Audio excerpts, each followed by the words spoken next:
Në gjykatën e Qarkut në Prishtinë ka vazhduar procesi për konfirmimin e akt akuzës ndaj nënkryetarit të PDK-s, njëherësh edhe deputet në Kuvendin e Kosovës Fatmir Limaj dhe 9 ish luftëtarëve të tjerë të Ushtrisë Lirimtare të Kosovës, përkense krimet të kryera gjatë luftës në fshatin Kleçk të Lipjanit.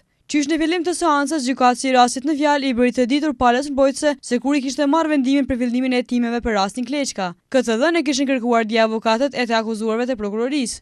Gjyqtari tha se hetimet për këtë rast kanë filluar qysh nga muaji i shkurt i vitit 2010 deri në muajin gusht të këtij viti. Sipas avokatëve, këto dokumente është dashur të dorëzohen me rastin e ngritjes së akt akuzës dhe jo tani gjatë procesit gjyqësor. Ata theksuan se sikurse dje edhe sot nuk kanë qenë të barabartë dhe kërkuan që të kenë qasje në dokumentacione, kurse prokurori italian Maurizio Salastro, i cili ka ngritur akt akuzën ndaj 10 ish luftëtarëve të Ushtrisë Lirimtare të Kosovës, tha se avokatët kanë pasur mundësi që të qasen në dokumentacion, por jo dhe t'i fotokopjojnë ato dhe t'i marrin me vete. Lidhur me këto kundërshtime më pas palës mbrojtëse dhe prokurorisë, gjyqtari i rastit tha se do të jap një përgjigje më vonë gjatë procesit. Kështu edhe ka përfunduar seanca paraditës, ndërsa punimit do të vazhdojnë pasdite.